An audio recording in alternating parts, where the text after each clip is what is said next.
Hey, everybody, and welcome to the True Crime Squad. This is Katie Weaver. You're with my sister, co-host, and partner in crime, Kristi Brower. Hello.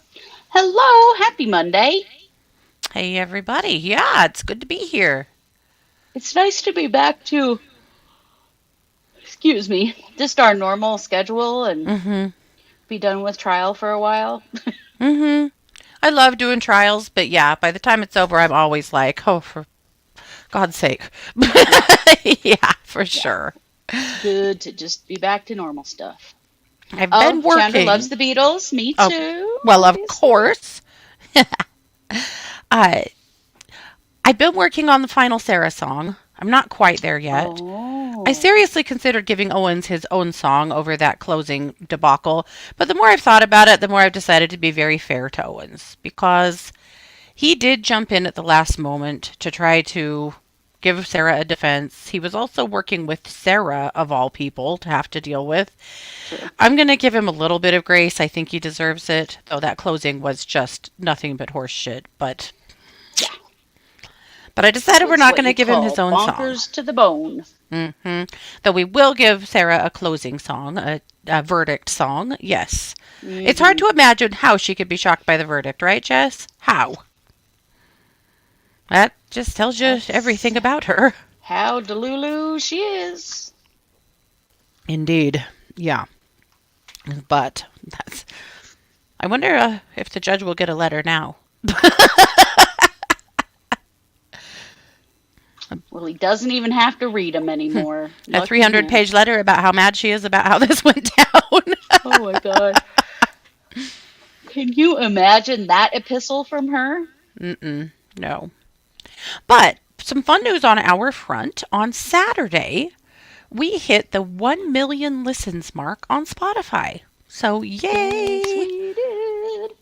Oh, here, I'll throw the Very graphic up. exciting. Yes, do. It's so exciting. It's sort of shocking. Like, wow. Yeah. I mean, we're well over a million just in general, but Right. on on Spotify, the podcast itself, hmm that's pretty amazing. Yeah. Yeah. I mean, we're no call her daddy or Joe Rogan over here, but 1 million for us is huge. A So, yeah. million is still a lot, and It actually puts us in the top echelon of podcasters, it believe it or does. not. Yeah. Yeah. That's by the numbers. Yeah. Yeah, we're not huge, but we're kind of mid-range Yeah. Yeah. size-wise. And I really do feel really good about it. I feel like Oh, yeah. that's awesome.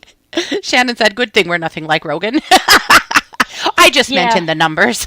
we're not, but there's our 1M on Spotify. That is, Yeah. wow, we will take it. Yes. Thank y'all for listening on Spotify and Yeah. everywhere else you all are. But man, hmm that Because we're just close feels to a good. million on YouTube, too. And then we Yeah, have our standalone podcast that was just Dave Belvallo, and it also isn't that far from a million. So yeah, that is true. that's that's more like 3 million. We're getting there. Yeah. Yeah, So anyway, very fun, super exciting. So last night we toasted that with murder Ritas at my we house. did. We did have margaritas. hmm They were watermelon margaritas, but not this time. It was murderitas. Yeah. Yes, it was. Oh, Jess found us on Spotify. Awesome. See? We Spotify honestly has really treated love us well. Spotify. hmm Yeah, Spotify. We've had good experiences with Spotify, and Spotify never hmm censors us. Mm-mm. Spotify never demonetizes us Mm-mm. just for doing what we do. Mm-mm. Damn it. Their platform's super easy to use too. It is. Yeah. We're We good with appreciate that. Spotify a lot. Well, thanks you guys for all of the encouragement. We appreciate it. And thanks Yes, for we being a part of the appreciate it. squad. I mean, if it wasn't for you Yeah, guys, you know, we probably would have none gotten of this would be. bored and flamed out a long time ago. Yeah. Right. But you've kept true crime something that we want to continue to do. So we appreciate it. Oh, Um, I brought a little show and tell. It has oh, been did you? brought to my attention that I have not done a good job updating piggy life around here. So Oh, it's getting cold, so the pigs have been in the house quite a bit more. So Fiona was in the kitchen getting, um, underfoot this morning. So I thought I'd give her a few snacks and get her to dance for you and show off her fancy hair. They've Oh, been having, yes. I've been giving them an extra supplement in their food that's for skin and coat. And my God, they are both so beautiful. She's a little rock star right now. So here is 51 seconds of Fiona with a couple of cameos from Luca. Ah, Okay, just showing off Fiona. Look at her pretty coat. She put this beautiful mohawk in over the summer. She doesn't want to show because she wants a snack. Here, have your snack. Look how shiny and pretty her coat is. I am begging her not to blow her coat like she usually does in the fall, but she never listens, so she probably will. Do you want to do a piggy dance? Come on, let's go. Come on. Do a fancy piggy dance for me. Good job. Good. You want to do it again?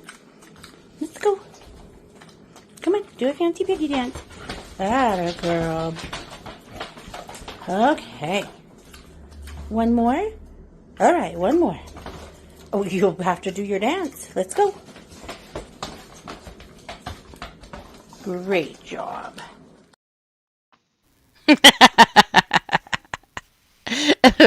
that's so cute. It cracks me up because Luca was standing right there, just in case he could get a fancy piggy snack. He did, by Heck the yeah. way.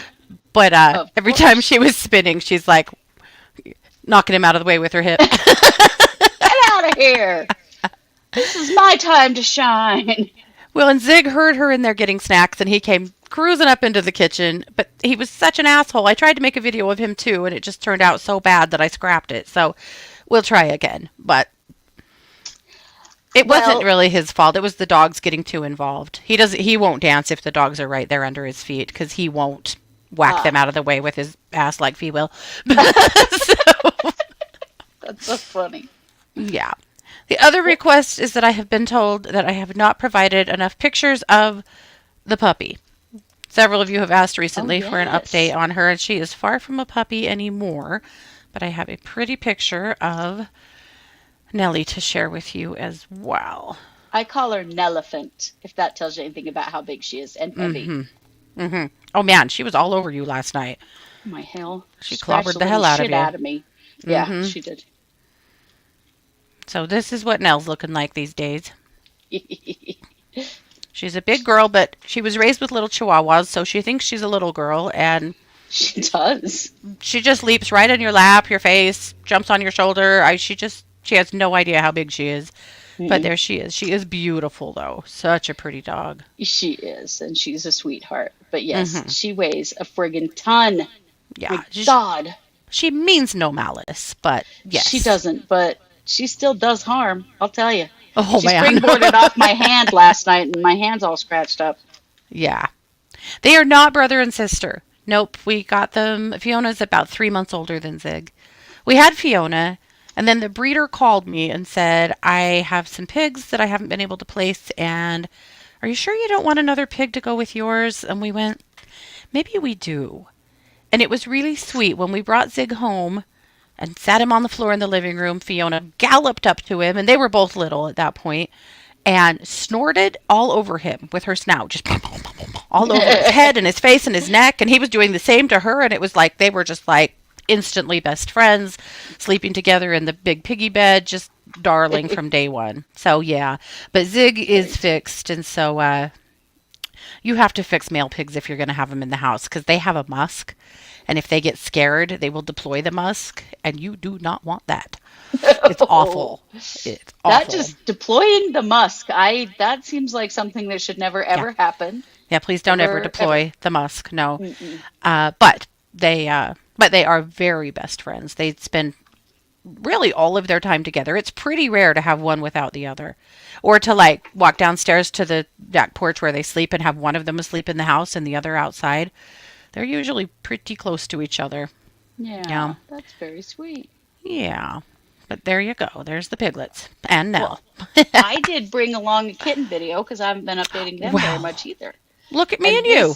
This little situation happened last week, and I thought it was so funny. Is your big sister stuck in there? And you guys are trying to help her. I see you got your paws under the door. Is that helping? Did you get her out? No, you gotta wait for Mama. Okay, let's see. When Mama opens the door, what's happening? Oh, there she is. They saved her. They were so worried. They were so worried, sticking their paws under the door, like, take our paw, sister. We'll pull you out. It's the guest bedroom is where I keep my 3D printer. And so I come in and out of that room a lot during the day. And I keep the door closed because I don't want the cats fiddling with the printer. Plus, Yeah. we have a lot of other storage and stuff in there. So, of course, that I call it the room of requirement. If you know about Mhm. Harry Potter, that's the room of requirement because there's a little bit of everything in there. And so the cats want in there so bad. They're like, oh my God, that's the coolest place we ever saw.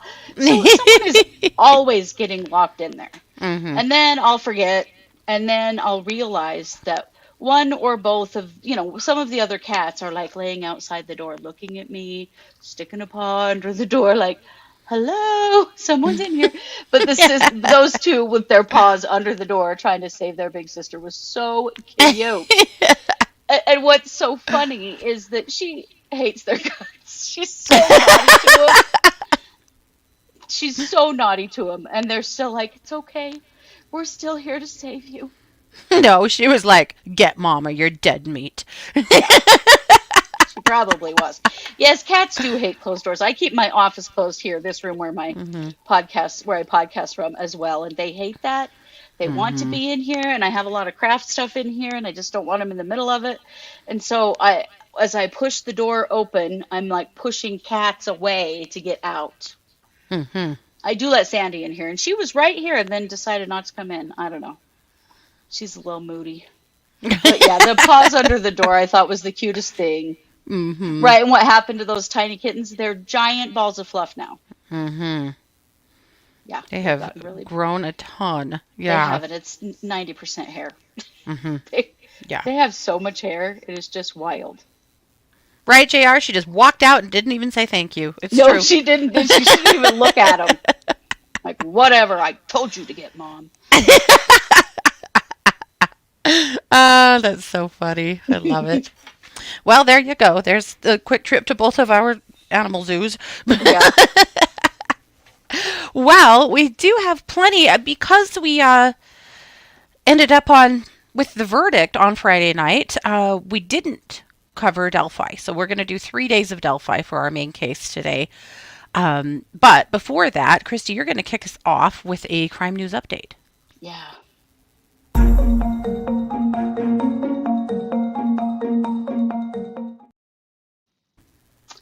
You've probably heard about this family massacre that happened in Falls Park, Washington. This is the Humiston family. This is mom and dad. This is the saddest, awful story, but it's one where the accused murderer is 15 years old again. Oh no. So we got to talk about this. So this actually happened on October 21st in King County, Washington. There was an 11-year-old survivor of an attack that killed 5 members of the family, Oh no. including the parents and 3 children out of their 5. Oh. So the 11-year-old played dead, got out of the house, and got to a neighbor asking for help. Did she get? I don't know. She got away anyway. Mhm. So the police got a 911 call from the 15-year-old son reporting. I don't know. They got a lot of different reports, but basically what was happening is that the 15-year-old son called to say that his 9-year-old brother, or 11-year-old brother, sorry, there's so many kids in this family. I think it's the 11-year-old. So he said had shot their whole family and then killed himself.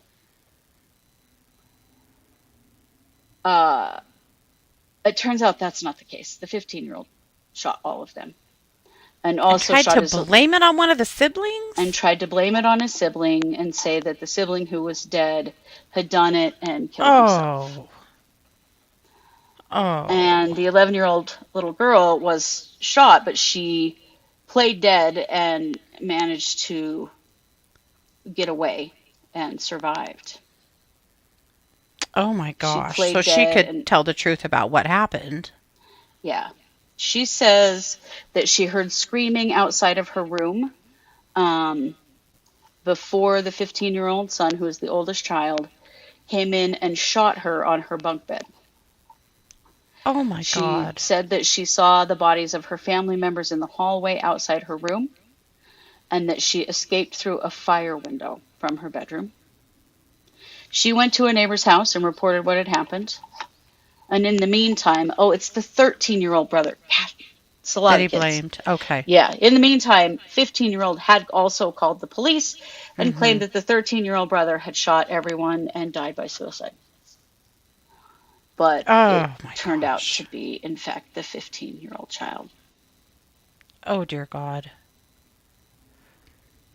So wait a minute. So two kids lived, and how many died? Three. Three. Oh wow. Three. Yeah. Three children And mom and and dad. parents. Oh good Lord. Yeah. It's really hideous. I think some people are using the 15-year-old's name. I'm not going to use his name um, because he's a minor, and I'm very concerned about our legal system that continues to treat 15-year-old kids as adults. Right. So has he been charged? Yes, he has been charged with 5 counts of first-degree murder. And we have no idea on motive, I'm assuming. Not at this point. Not at this point. We also don't know how he got access to the gun. Hmm.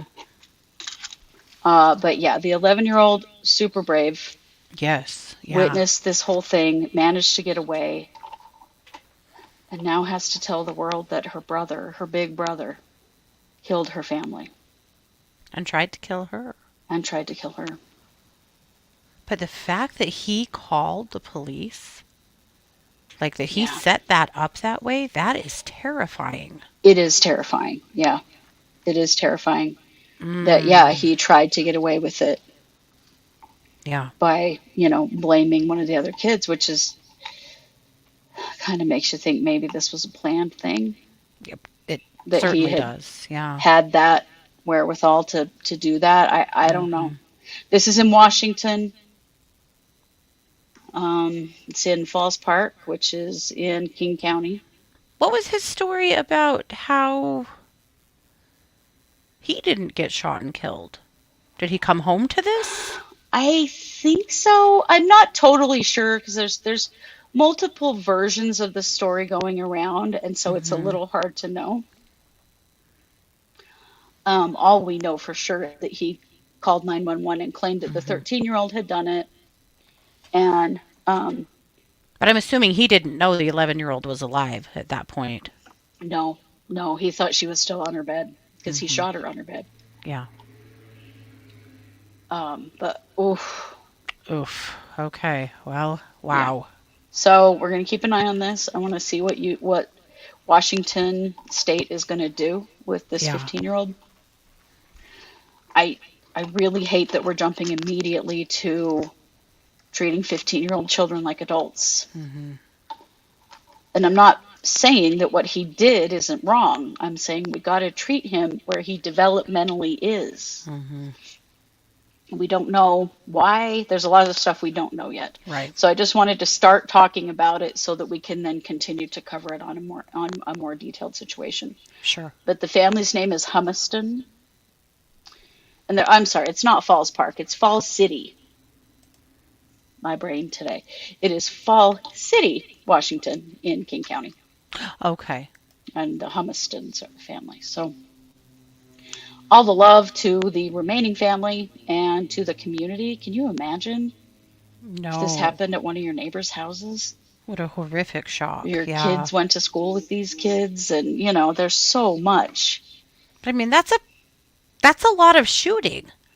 How close are these houses? You'd think that maybe they'd already heard gunshots. It's possible. It sounds like there were multiple. um Humiston, Humiston, Lee.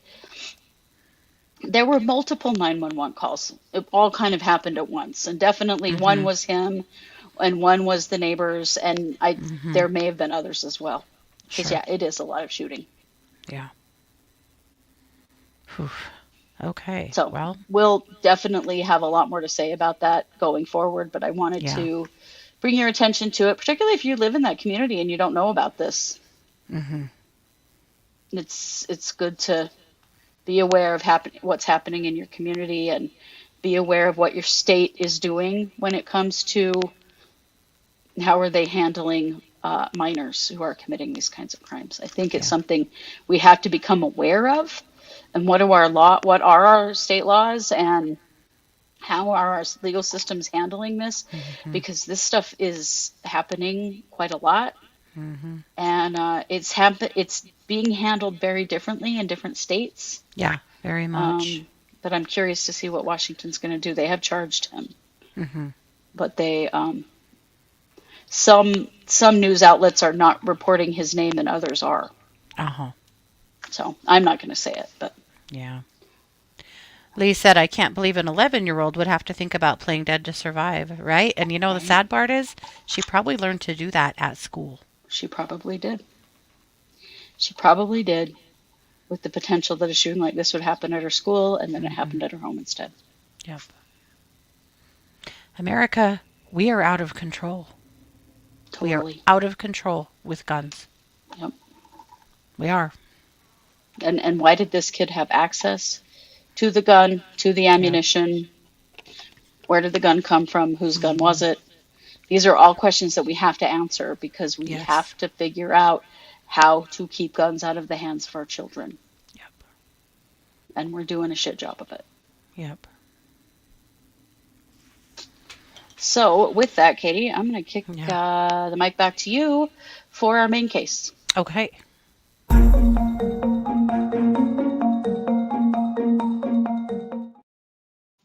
All right. So Delphi, we're going to take a step backwards to Friday. So we're going to talk about Friday, Saturday, and then today. Because remember that because the jury is sequestered, they are having Saturday court out of consideration for them, of course.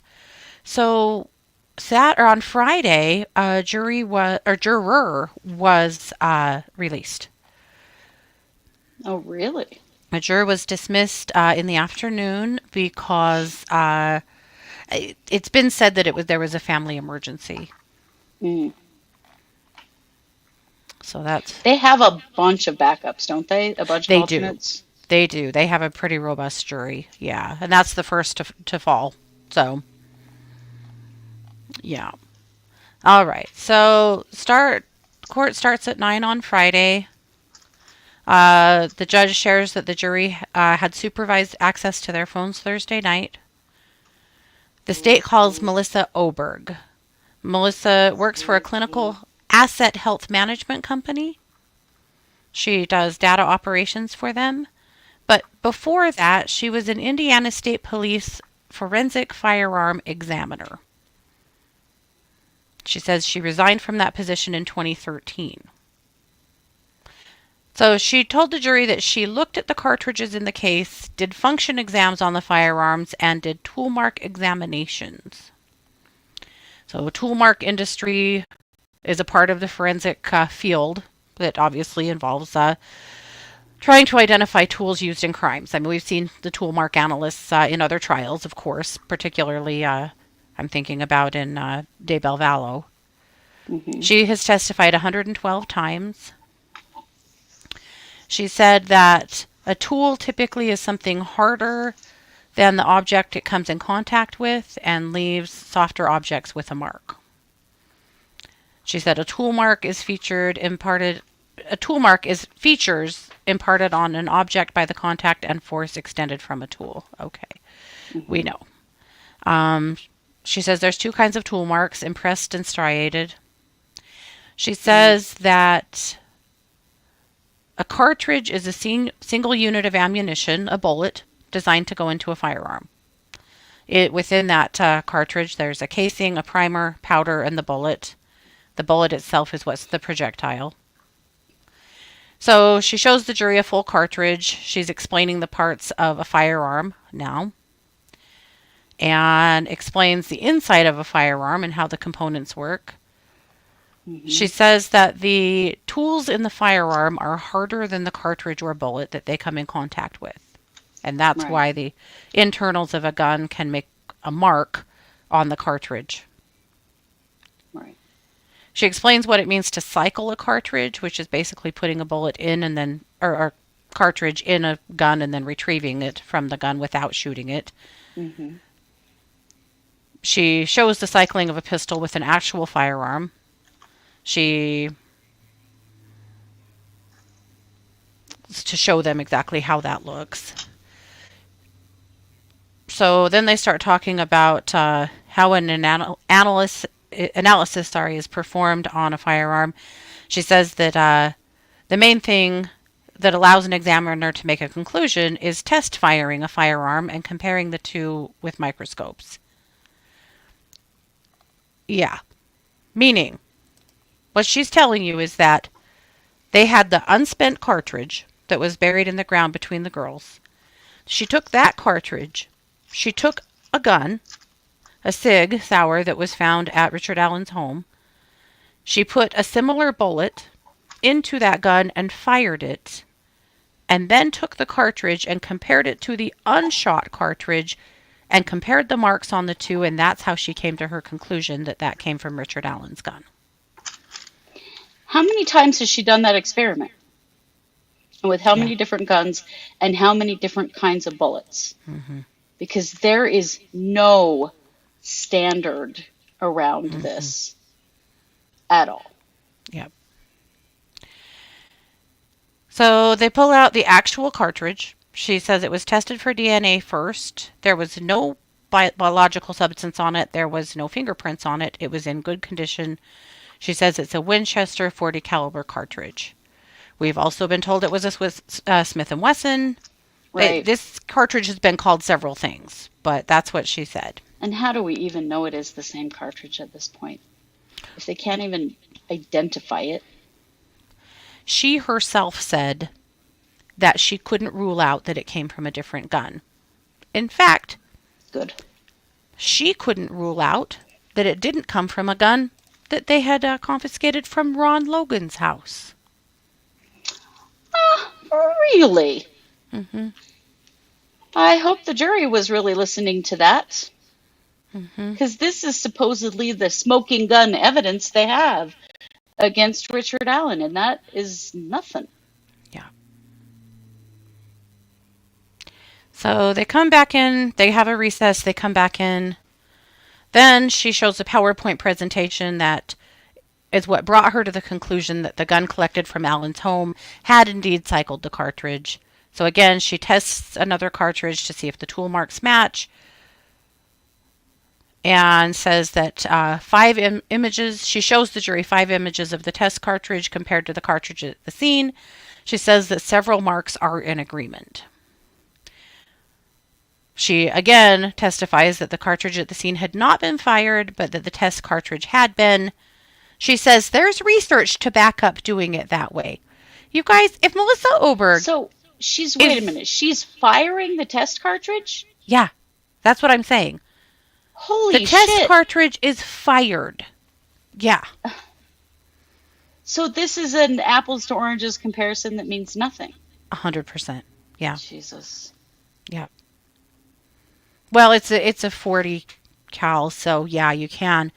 But this to me slays me. How does it make sense that a bullet that is put inside of a gun and then pulled back out, a cartridge put inside of a gun and pulled back out without the pressure of firing it, and then she fires a different bullet in the same gun, and pulls that one out and looks at those two and says, oh yeah, these guys match. There's really science behind that, Melissa? Is there? No, there is not. There is not a tool mark expert on the planet outside of her that would say that. Yeah. Maybe not. There is I don't no know. standard for that. There's no standard for that. Here's the thing that bothers me. If Melissa Oberg is such an expert in this field, why isn't she still working in it? But she Yeah, hasn't been she's for a not. long time. Really? No. This is their, I dare I say, smoking gun expert. Right. Her CV is not that impressive. All of this is so unimpressive and is so fucking stupid. But anyway, let's go back. Wow. So then they go to lunch. Then we learned, of course, that the juror is dismissed. That was in the afternoon. Then the prosecution plays a long video on how Sig Sauer pistols are made. About the barrel, the slide, and the frame. This sounds like it was a very long, tedious day. Oh. Then they continue with Melissa. So, when she's asked about how she determined that the gun that Alan had cycled the cartridge found on the scene, she says, based on sufficient agreement between the quality and quantity of marks. Can she reproduce that? Could they take that gun and reproduce that on multiple cartridges? Good question. I Good bet question. Yeah. So she does say that this verification process involves another examiner looking at the comparison and having them come to their own conclusion. So she said her supervisor did the verification process and was able to verify the cartridge had been cycled. He agreed it was an identification. So then at 1:35, Brad Rossi begins the defense's cross-examination. So first he asks what sufficient agreement between the marks on the cartridge and the cartridge from the crime scene mean. She says the word means something different in her industry. She says, she talks about the video they watched and says it doesn't reference extractors or ejectors. He asks her if she knows how many gun manufacturers there are in the U.S. She says she doesn't want to guess because there's black market stuff going on. Okay, Melissa. Sure. He says, your current job has nothing to do with firearms, does it? She responds, it does not. She works in healthcare data now. She's not an expert. Mm-mm. She told the jury she focuses on identification, exclusion, and whether a particular firearm interacted with a projectile. She said, I did not come to an incorrect conclusion. Oh, a little defensive, are we, Melissa? Mm-hmm. So he says that she said to law enforcement during the investigation that firearm identification is as reliable as paternity testing. No, it isn't. And she says to Rossi that's really not the case. No. Yeah. Rossi points out that the President's Council on Advisors of Science and Technology has been studying if the toolmark industry is valid science. And Oberg agrees and says that in 2016, PCAST, the President Council, concluded that the industry needed more studies. Right. He tells her that the National Academy of Sciences has also been critical of this industry and that they call for more research to provide the reliability of the toolmark industry. And she agrees. She says that pressure is what's different in cycling versus firing, because he's asking, like, how is it valid to do it one way and then, say this is it? Right. So Rossi says he has found very little research on the cycling versus firing process. Right. She says that the markings associated with firing a firearm is consistent with fired rounds. Yeah, but this wasn't fired. It wasn't fired. That's talking about the barrel of the gun in which this bullet never went in. Yeah. Jesus. She confirms with Oberg that the fired round was used to draw her conclusion. Because that's really what he wants to get to. You're really here telling me that the fired round is the reason that you think this unfired round came from Richard Allen's pistol. So she confirms there's 3 ejector marks and 3 ejector marks on the cartridge at the crime scene.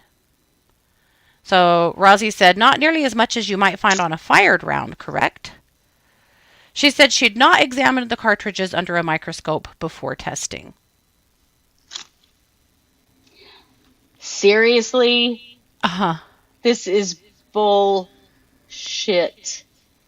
So Total then he bullshit. Yeah. So then he asked if it's possible that an unspent round could have been cycled through multiple firearms. Like, what if this was pulled in and out of several guns? Like, why would anyone do that? But she said that, yeah, that could happen and it would change the marks. Right. Did they test any other 6 hours to see if they all create the same mark when they cycled them? I don't know. Probably not. He references the 14-page report that she issued about her findings in 2022. He points out there's not one full page of information on the unspent round. He said he's been asking for more information on the unspent round from the crime scene for a very long time. Yeah, that he's never received, and now they're at trial. Because they So, don't have it. yeah. They just don't have it. So he puts on gloves and starts to pull out the Sig Sauer, and then there's a meeting with Judge Goal, and then he abandons that and does not pull the gun out. So then he Only for asks the her prosecution, not the defense, right? Every time. every time. So he asks her about the testing process again, and she says, I chose to use the test fired markings because they were stronger. This is a case of work smarter, not harder. Melissa, you're trying to put a man in prison forever for murder. Could you maybe work harder? I don't know. But those two comparisons are not, you're not comparing the same thing. Like, Yeah. how can you, what does that even mean? Yeah. Ugh. She says the difference between cycling and firing is the same process, just one has more pressure. Bullshit it is. Oh Yeah. my God. Yeah. Oh So, my God. Yeah. She What? says she does not know what the firearm could have been exposed to from 2017 to 2022, because that's the other question. This is 5 years down the road. So we don't Right. know what the gun could have been used for or not used for. And also, yes, yet again, a quick reminder, the girls' throats were slit. They were not shot. There was Right. no gun used at the crime scene Right. that anyone can prove at all. Right. Completely irrelevant. Yeah. So then they have another recess. Then they come back in with Melissa back on the stand. She was on the stand the entire day to present exhibits to jurors. She adds details from earlier testimony, answering a few more questions during cross and redirect. It's like nothing new. Basically, she has nothing else to offer. Questions This from the is nothing. jurors. They ask about the one cycled bullet and others taken from Richard Allen's home, because there were other bullets in his home Right. and cycled as a part of her testing. She said those results did not result in an exact match. Of course they didn't, because none of this means anything. But the jurors asked a lot of questions, and I think that's really good. What I'm finding so far from this case is that the jurors have been asking a lot of questions, which gives me some hope for Richard Allen, God, I that hope they so. are confused as confused as everyone else about what the hell we're doing here. Right. So then we move on to day 8. So day 8 was Saturday. So they were told that they'd have a DNA expert today, but they do not. They have Jerry Holman back to the stand. What? So first he comments on Melissa's statement from Friday where she says a tool arm test kit is like a paternity test. He says her statement was not correct and he misunderstood her. Oh, sure. There's a whole lot of that in this case. Yeah, there is. There's 'Cause a that ton is of, insane. yeah, we fucked that one up. But look over here at the shiny bullet in the dirt, you know. Look over here at Bridge Guy. So he talks to the jury about the process of interviewing suspects and techniques he's learned, including lying to suspects about the amount of evidence investigators have and how to read a suspect's body language to determine if they are lying. So he Which is interviewed not Richard admissible Allen. in court. No.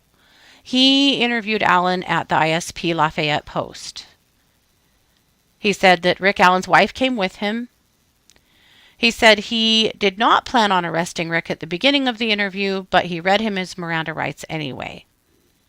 Yeah, my ass. If anyone reads you your Miranda rights, I don't care if it is for a speeding ticket. You don't say another goddamn word until you have an attorney with you. Yeah. Hear those words. Yeah. The police are trying to arrest somebody. So if you are Mirandized, I don't care if it's for stubbing your toe. It doesn't matter. You get an attorney before you say a single thing. Absolutely. Regardless of how innocent you are, you get an attorney. Yep. Every time. It's going to cost you money, and that sucks. But truly, you guys, if one thing true crimers have learned, I hope it's that you lawyer up immediately if you are confronted with something like this. Absolutely. Immediately. You or your children. Yep. And you make sure your kids know this. So they start by talking about guns and past military experience. And he wants to know if anything was... Oh, and if investigators damaged anything when they searched his home. He asks Rick if anyone has borrowed his car, clothes, or gun for long periods of time, to which he says no. He also said he had not brought a gun with him on his walk on February 13th, 2017. He told the jury that he told Allen that Oberg's report matched the bullet to his gun. He said Allen denied this, but after it, Allen's demeanor changed. Well, yeah, maybe, for a lot of reasons, huh? Like, oh, they're fit me up for this. Great. Mm-hmm. So he asked him about a few comments he made during the search. So, because, see, Holman is the one who said that he waited in his car with Rick Allen while they searched his house, and he told him that he could get his belongings back later, and he said, it doesn't matter, it's over now. And he took that, everyone was taking that to mean, oh, that was like a confession. He said, no. He said his life is already ruined because now all of his friends and community think that he did this. Right. Because of what the police did. He asked him about the bridge guy video, and he tells Richard Allen that he has witnesses and experts who say that was him. He admits to the jury that that was a flat-out lie, but that he was trying to get a confession, so it was okay. Rick Allen denied that 20 times, that he was the killer. 20 times. Off the top of Holman's head, at least 20 times, he said. 20 times he denied that he was the killer or that he had his gun there. After more back and forth, he says to Allen, I'm going to tell you something. Allen says, I'm not going to tell you something I didn't do. I don't care what you do to me. I'm not ever going to tell you something I didn't do. He continues denying knowing the girls. It gets pretty heated, and they're both throwing expletives at each other in the interview. He says that Allen has no idea why the cartridge could have been cycled through his gun. He has no idea. He does confirm he was on the bridge, but we already know that. Right.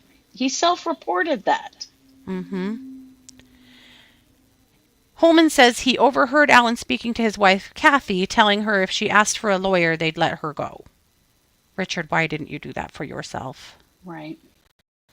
So continuing the interview, he tells Holman that he had a side holster and he carried his firearm with one round in the chamber. He continued to deny ever knowing Libby or Abby or knowing how his bullet got there. He says he has been trained to know when someone is lying, and the common cues to look for involve body language such as touching the face or looking away. He said there were a few signs of deception from Allen, but they were very, very subtle. At one point, he reportedly tells... joke. Mm-hmm. At one point, he tells Holman in the interview, what kind of good person would kill two girls? Holman said during the interview, he told Allen that he thinks he did it. And Richard Allen said, then take all of your evidence and arrest me already.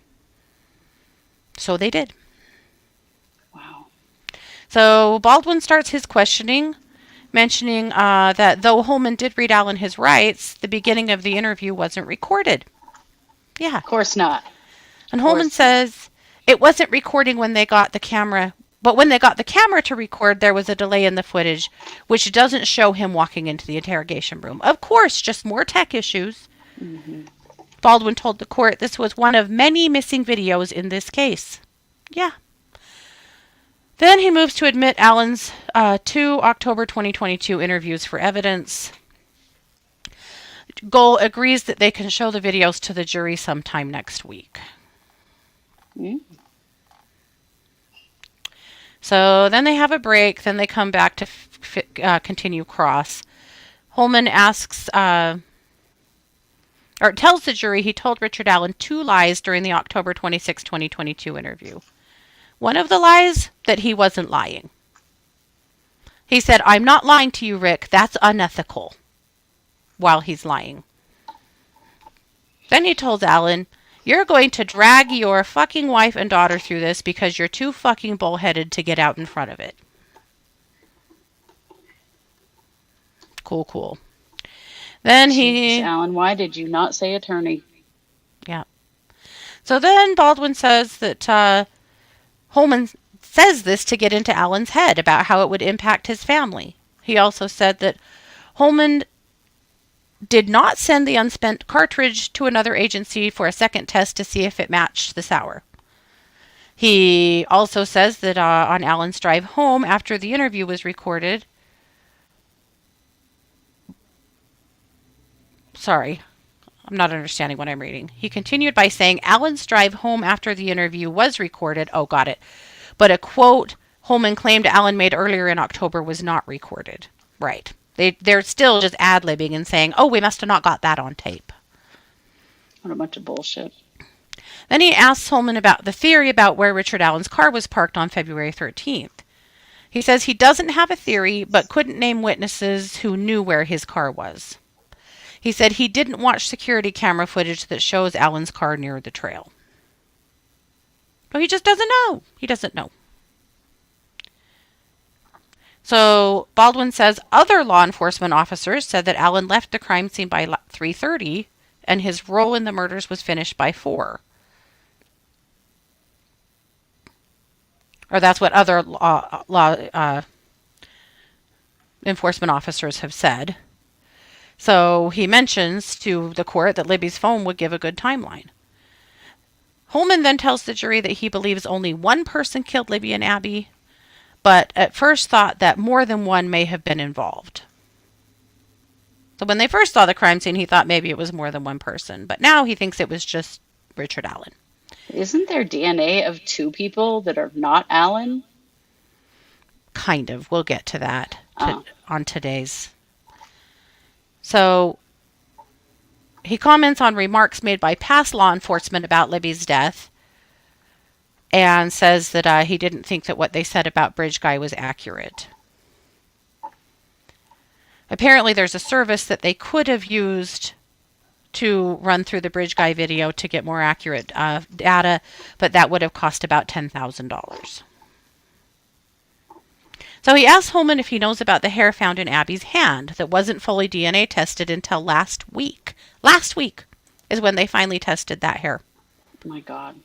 All of these years that they have had. All of these years. And they have not tested that hair all of this time until last week. Were they trying for a gotcha? Was it just that the defense was like, how dare you? And they finally had to because this could be good for the defense, right? Well, because it's it is good for, it is exculpatory. It absolutely Yeah. has to be. Yeah. So he says that's because timing and resources needed to be used in other areas. Baldwin asks Holman if there's been mistakes in this case, and he says there's been mistakes made, yes. Yeah, you think? So then they talk about the sticks. He said that were placed on top of the girls' bodies. Holman says the sticks were used to conceal the crime, but they weren't positioned in any special way. Then he tells the jury he thinks the killer heard people on the bridge and then killed the girls. He said it's just a theory. But he thinks that people were talking on the bridge and it scared the killer, so he just quickly killed them. But none of that tracks with what they No. actually found at the crime scene and the fact that the girls weren't found till the next day. Right. Jesus. Baldwin mentions that Libby's phone pinged from a cell tower at 5:44. And Holman says that Libby's sister, Kelsey, did not have her phone data extracted, but he didn't need that information to arrest Allen. What? He also believes that the phone stayed underneath Abby's back from 3:30 p.m. until when they were found on February 14th. Which, that phone pinged and then didn't ping for a long time, and then at like 4 a.m. it got all of these notifications as if maybe it had been moved or turned on. Right. But okay. But their phone expert couldn't answer for that at all, about why. This was on redirect. McClellan asks if there were any signs the girls died and then were put into a car and moved. Holman says no. So the jury's asked if there is a way, if there's a way to get to where the girls wanted to go without crossing the bridge. Holman says there's an unapproved way. Ultimately, he says no, he knows everyone was on the bridge. The second question is if... shit. No. The second question was if he knew if Libby's dad was shouting for the girls. He says no. I don't know if that means he doesn't know or if he does know, but he says no. Yeah. All right. What a bunch of BS. It's maddening with Holman because he's just making shit up as he goes. It's just crazy. What's crazy to me right now is how many people I'm seeing online who are certain that Richard Allen is guilty, and I'm like, how? On what evidence? Have you seen that says he's guilty, that he did anything? Because he confessed, don't you know? All people have to hear is that there was a confession, and that's it. They're done. Unless you hear what the confession is. We're going to get to those, but not this time. That's coming, I think, this week, though. Yeah. All right. So, and then the jury, gets sequestered for the weekend. That was the end of Saturday. So moving into today. Okay, hold on.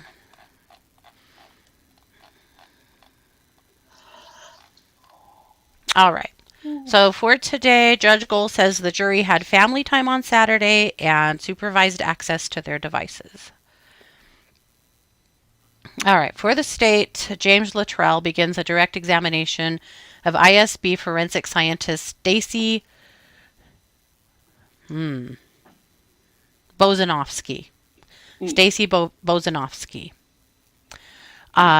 She specializes in paternity or kinship analysis. So she's a DNA person. Okay. So she works for the ISP lab, Indiana State Police Lab. It's a nationally accredited team of experts. She talks, of course, about her CV and what her job is and what she does. She discusses what DNA is and how it functions and where it can be found in bodily fluids. She talks about how DNA can be found in hair and skin cells, but is most rich in blood and saliva. She says DNA cannot be tested to see when it was deposited. So then she talks about the steps involved in testing for DNA. So, a lot of the sciencey stuff, we've heard this in a lot of trials in the past. So she then talks about a report she made in March of 2017 and testing 2 Indiana sex assault evidence kits. So she tells the jury how the kits are performed on both of the girls. She tells the jury there was no seminal fluid detected, and the kits mostly excluded male DNA, with the exception of 1 set of swabs and a fingernail scraping from each girl. She tells the jury that the kits suggest the presence of male DNA, but was insufficient for further analysis. She concludes that there was no male DNA, and there was or insufficient male DNA for further analysis on either of the girls. She said at the time they were not performing confirmation tests, and it was a choice to preserve DNA material. Further results of DNA testing on cervical swabs on the girls show no male DNA evidence. She said that DNA wasn't detected, like the fact that there might have been a tiny bit of male DNA on both of the girls, like hands, fingernails, could easily be from things like laundry, sharing household items, living with other people. Uh, she said the genital swabs showed a very small amount of DNA, but she wouldn't be surprised if that came from clothing or previous contact. So, not an amount of DNA that could be actually typed or anything like that. Okay. So, they test several other swabs introduced into evidence, several from Abby and Libby, and some from the trees. She said in all cases, 0 or a tiny amount of male DNA was found. And then they take a break. When they come back, Bozanovsky is still on the stand. So she's talking about some exhibits, a pink shirt, a gray bra, and a black bra.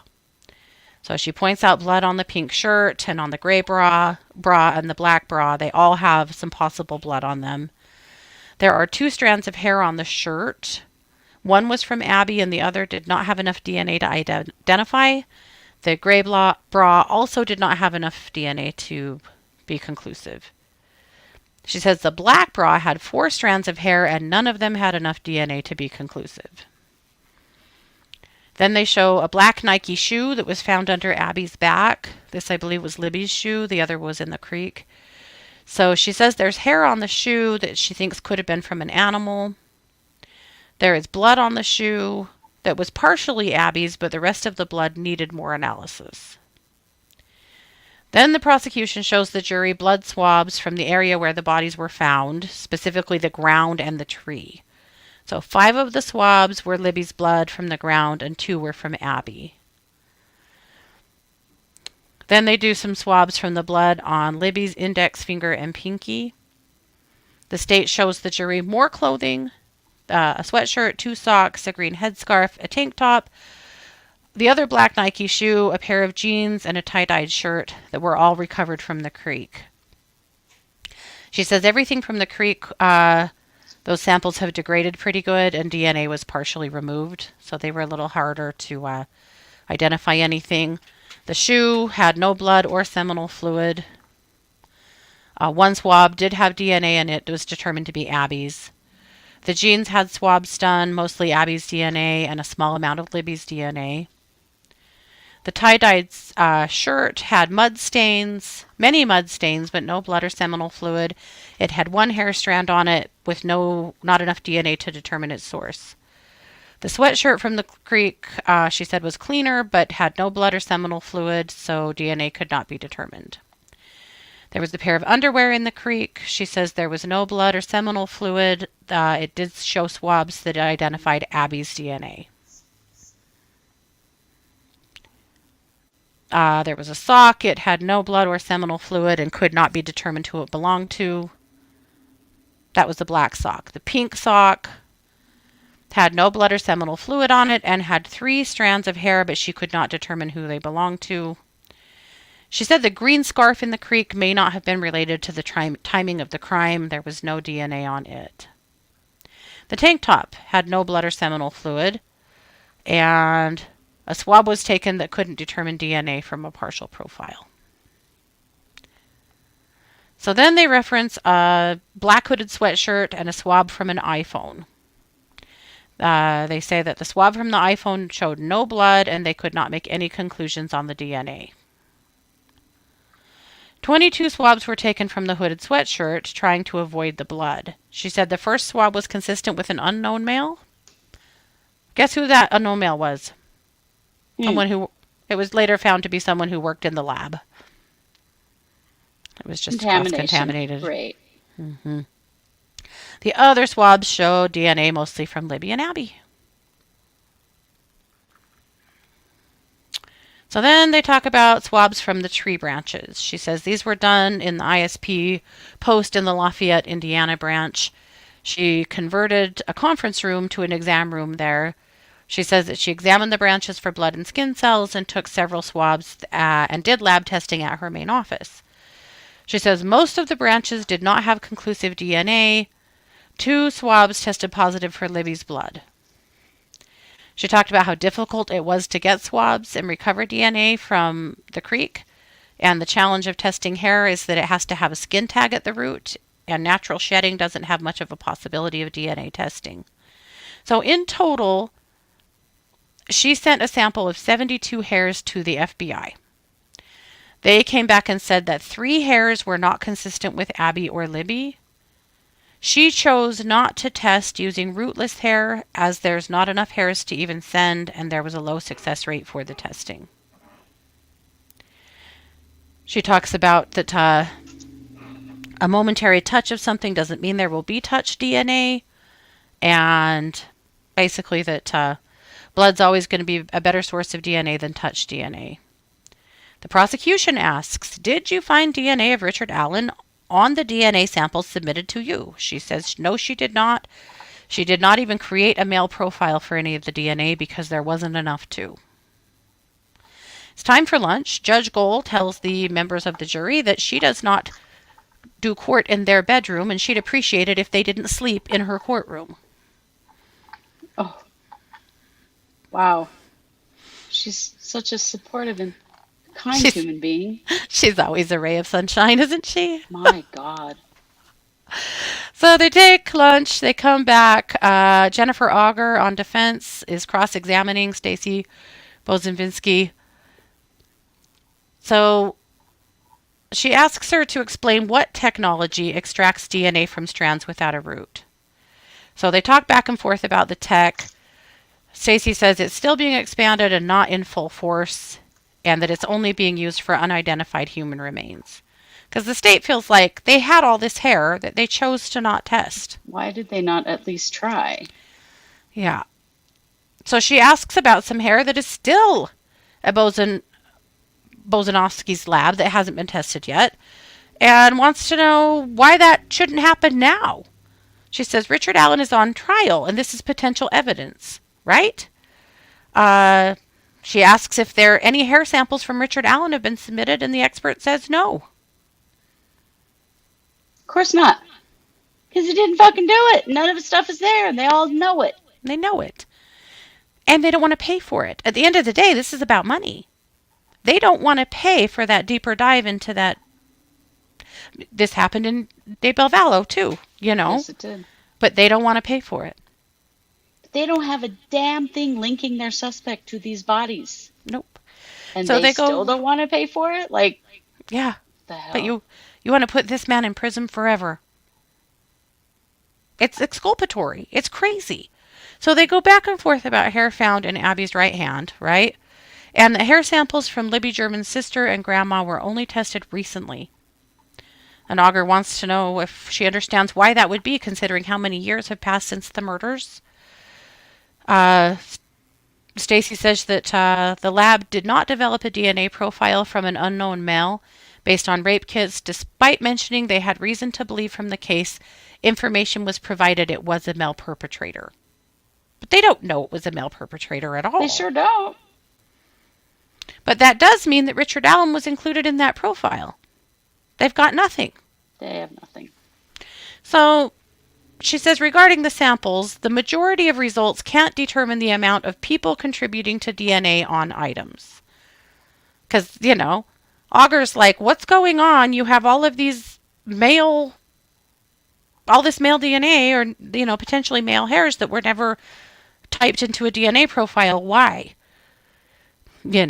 And she's saying, well, we just couldn't. Well, we didn't have, we didn't choose to send these off. Well, we didn't have enough. Things like that. She said she did review DNA from items belonging to Richard Allen. She said she did not find any connection between Allen and the 2 girls. She says there was not enough DNA on the unspent cartridge found at the scene to develop a DNA profile for anyone. So then the jury wants to know about protocol that's in place at the lab and how evidence is stored, considering that they had a contamination. Right. Then they take a break. Then they come back with Major Pat Cicero. Cicero is a LaPorte County Sheriff's Major with previous experience as a crime scene investigator. This is just all Andy Griffith and company, as far as I'm concerned. It sure is. He said his specialty while he's with CSI was bloodstains. So he explains to the jury how bloodstains work and how investigators look at a stain to pull information about the case. He says he also has helped reconstruct scenes, and that's part of his specialty. So he was asked to help with the Delphi murders February 12th, 2024. He didn't visit the scene until April 4th. So he was not involved in this at all until this year.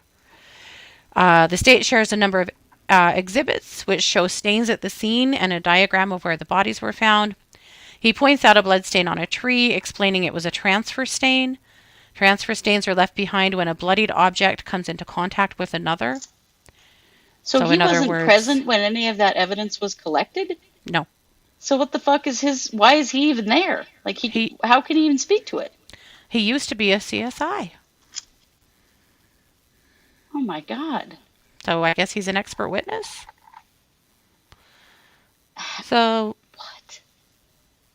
yeah, he shows the jury and explains how CSIs use chemicals to make blood stains stand out, and that all of the stains found at the scene were transfer stains. He explains that the blood stains found on Libby, including a transfer stain on her foot, lightened blood on her face and blood found on her thighs. He says due to They the were all transfer? They didn't come from her wound? right? He says due to the altered blood patterns, he believes at one point Libby sat upright, but then moved after dying. He adds that the blood found on the tree belongs to Libby. He also said he does not believe Abby Williams was moved after injury. He said she did not have blood on her hands, and that could have been due to her possibly being restrained or unconscious. So These kids their clothes were taken off. And then one of them was redressed and their throats were slit. yeah, This doesn't add up at all. yeah. Jesus. No, now what he's saying doesn't add up to how the girls How they're presented. were found. Yeah. Wow. So they come back to court at 4:30. They had a really long day today. So we've got Pat Cicero back on the stand. James Luttrell again. He's talking to him about his conclusions about the crime scene. So he says he believes that Abby was killed while wearing the clothes she was found in, and that he wasn't surprised that investigators didn't find predation on the bodies given the climate and temperature on February 13th. He says he believes at least one person killed the girls, but couldn't rule out that many more may have been involved. Or that more may have been involved. Well, obviously one person, at least.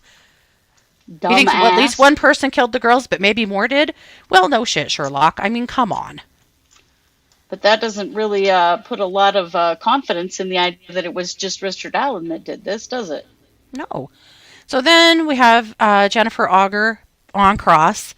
So she asked Cicero about his conclusions about the blood on the scene, asking him how to explain how blood could have transferred to where it did. He said the girls could have been lifted. Oh, Auger asked if the girls could have been lifted. Cicero said not necessarily, and that their bodies could have been turned. He said in earlier testimony he had said that Libby's body may have been moved or dragged after her death, partly because of the way her arm was stationed. He says that at some point Libby German's neck had to have been above her head. He said it would have been Upside down? He also noted it would have been highly appropriate to document any drag marks found at the scene. But from what we've learned so far, no drag marks were found at the scene or documented. Or documented, right? Along with 90% of what And maybe else wasn't documented. Yeah, and maybe we'll be painted wrong later with a different expert, but so far there's been no talk of any kind of drag marks. And I'm guessing that's why Auger asked him that. So he was asked in all of the photographic evidence he reviewed if anything links Richard Allen to the murders of Libby and Abby. He says no. Luttrell on redirect asks about his theory that Libby's arm could have been used to pull her body, and if she was dragged, her head would maybe fall back. He says that that's possible But again, he doesn't know. But He wouldn't there be asks, evidence on the back of her body and the back of her head that would yeah, indicate that? you'd think so, right? Yeah. So then he asks if sexual assault could occur without leaving DNA and if Libby's injuries were inflicted at the same time. Cicero says yes to the first question about sexual assault and that the injuries would have been inflicted at different times. So Auger then comes back on recross and asks, confirms that he has no idea how that blood transfer got on the tree. And he says no, he has no idea. Could there have been other methods? Yes. She said, you can't rule out that Libby and Abby were killed at the same time. And he said, no, I can't. Because he was trying to say maybe they were actually killed at different times. You She can't said, rule out shit. yeah, she said, can you rule that out? No, he cannot. And that was it for the day. Wow. So, yet again today, their families are sitting through this. One thing that was said is that some of the swabs from them were mixed with between blood and tears, which devastated their families. I can only imagine. Yeah. The thing that, besides what's happened to Richard Allen, which it might, unless something serious changes my mind, I still think that this is a bullshit deal. Why are they putting the families through this? Right. Can you imagine them listening to this going, this is what you have? This is it? Ugh. Is this really what happened to our girls? Is this really who killed our girls? Because they have not given a shred of evidence yet that would make that. I can't imagine the jury is not just wondering what in the hell they are doing here. Right. So that was day 9. So tomorrow is day 10, and I will keep you posted on what we learn. But that's what's going on. Yeah, what do they know?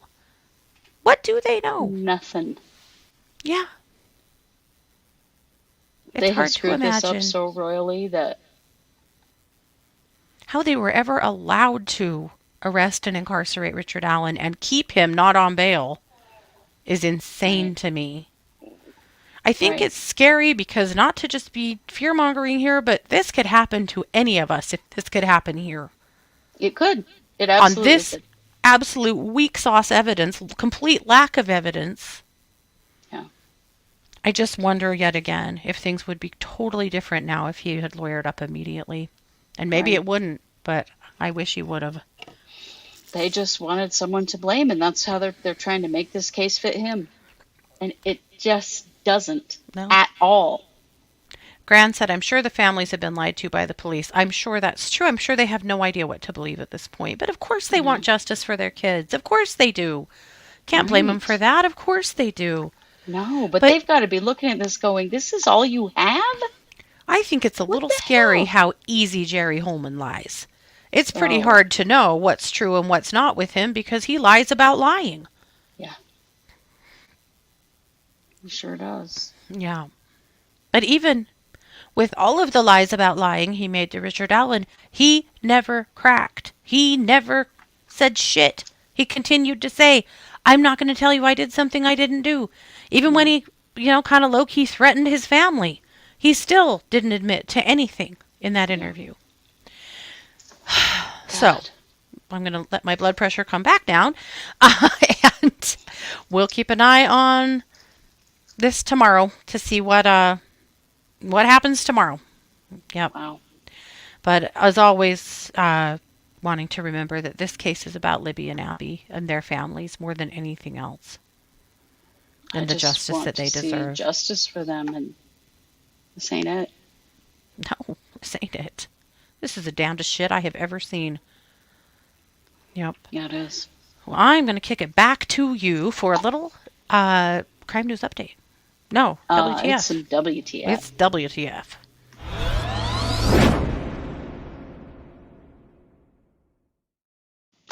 May remember the case that we brought to you a few weeks ago out of Utah. This is the Jennifer Gledhill case. Jennifer Gledhill has been arrested for the murder of her husband. That happened in September. If you remember, this is the one where someone tipped off the police. Turns out to be someone Jennifer was having an affair with. That Mm-hmm. Jennifer told them that she had killed him and buried his body. Yeah. Well, guys, guess what? Jennifer had help. Which I believe we said that from the very beginning when we first We did. introduced this case. We Yeah. said there's no way in hell she would have moved his body without help. Well, guys, guess who helped him? Helped her. Her parents. Thomas Gledhill, who is 70, and Rosalie Gledhill, who is 67, were arrested on October 24th on multiple felony counts of obstruction of justice in connection with the death of Matthew Johnson, Jennifer Gledhill's husband. Yep. So the parents are accused of helping Jennifer clean up the home where authorities believe she shot him on September 21st and dispose of evidence related to the killing. Mm-hmm. Their arrests came only about a week after the Salt Lake County District Attorney announced that Jennifer had been charged with first-degree murder, along with other offenses in her husband's death. So they haven't charged them with her helping dispose of the body? Not yet, but they Because have I charged. continue to submit.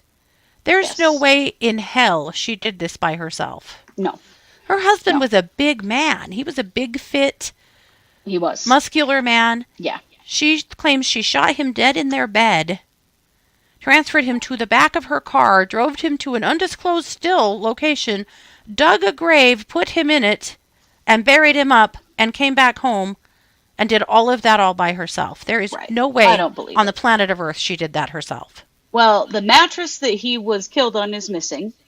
Mm-hmm. But guess what? Jennifer had a brand new mattress in her house, and guess who bought the mattress? Oh, Her mother.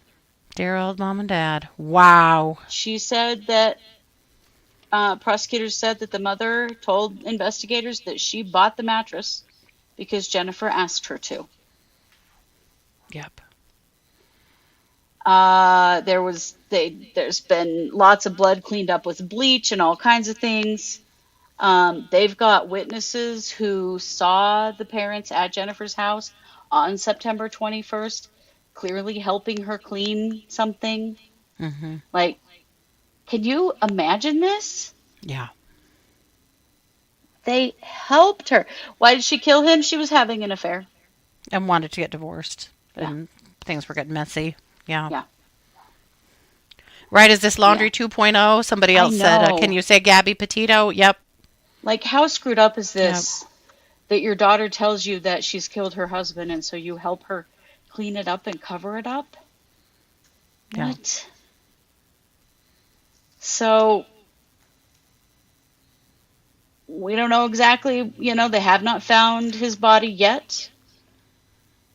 They did also, when searching her parents' home, they found a plastic tote with a loaded gun inside that was similar to the gun that she had allegedly shown the boyfriend on September 19th Mm-hmm. that she was going to use for this. Wasn't it his gun? Wasn't it her husband's? It was her husband's gun, I believe. It was her husband's gun, yeah. Yeah. But they found the gun, guess what? At her parents' house. Yeah. Right? What kind of parents? Oh my God. Yeah. As parents, you'd be like, okay, we're going to the police. You're going to go tell him everything that happened. Mm-hmm. You're going to tell him where his body is. You're going to Mm-hmm. cooperate. No, these freaking people have helped her cover this up. It's disgusting. Oh my God. Also, total flip here, but if you did something like this, why would you drag your elderly parents into it to pay the piper for you? Right. Dad's 70. Yeah. These people are going to go to prison. They're going to go to prison probably for the rest of their lives. Well, maybe not. Probably not, actually. I don't know. They'll probably both do a year. This is Utah, but still, Right. these old people are going to go to prison. Not only that, the children had been living with her parents for a while, because so had Jennifer. Yeah. And then they finally kind of moved back in, and then very shortly after she shoots and kills him, the kids were supposedly at mom and dad's house when that happened, at her parents' house. So now the kids are not just losing both of their parents, But now they're also losing Grandma and Grandpa. What this is for her Just children is the losing most selfish everything. shit that's ever happened. Yeah. It is. It's disgusting. They Hmm. need to turn on her. Yeah. I just do not even, I don't know. Yeah. Why would you do this? So that's my WTF news, because when I read that, I was like, holy shit. They helped her clean up the blood, replace her mattress, act like everything was fine and nothing had happened. Like, Jesus. Man, Jennifer, you super suck. You super You do. suck. Yeah. You have destroyed your family in such a horrific way. Yeah. Yep. Well, don't worry. She'll be in prison soon enough with Ruby Frankie and the gang, and she'll be probably getting all the life coaching help she needs to straighten this out. Right? With Ruby and Jody? Mm-hmm. Jesus. Gross. Jamie said, I'm sure they're leveraging prison for their testimony. Maybe. I don't know. Paula said, who would be surprised if Dad confesses to the murder to get her off the hook? Right? Like, how deep are these two in? Yeah. But again, if they didn't help her move the body and dig the hole, who did? Who did? Because I'm still going to submit there's no way in hell she did this alone. I agree. I absolutely agree. Right, for a stupid affair for a guy who loved her so much he immediately rolled on her and turned her into the police. Yeah. He was like, I mean, good on him. Oh no, I could be next. I better tell on somebody. That guy You know what had I better don't morals want to than do her is, parents. right, he's like, you know what I don't want to do is go to prison. Yeah. Ay, caramba. Well, there you go. We'll keep keeping an eye on Jennifer Gledhill, because good Lord. Yeah. And we'll be back tomorrow at 3 p.m. for another installment of True Crime is Right. Sure will. There's a lot more going on in the world. We've just, every time we do trial coverage, we miss a lot of other things. But there's been some things, so we'll get to it tomorrow. Yeah, But well. thanks so much for being here. Please like, share, follow. That helps us a lot. And we'll be back tomorrow at 3 p.m. Mountain. Thanks for being here tonight, you guys. We appreciate you immensely. This has been yet. Oh, and also thanks for being here if you are listening on the pod, on the replay squad. I don't want to leave anybody out. We appreciate you guys a lot. All of you, very much. Yeah, thanks for being here. This has been yet another production of the True Crime Squad. Bye, everybody.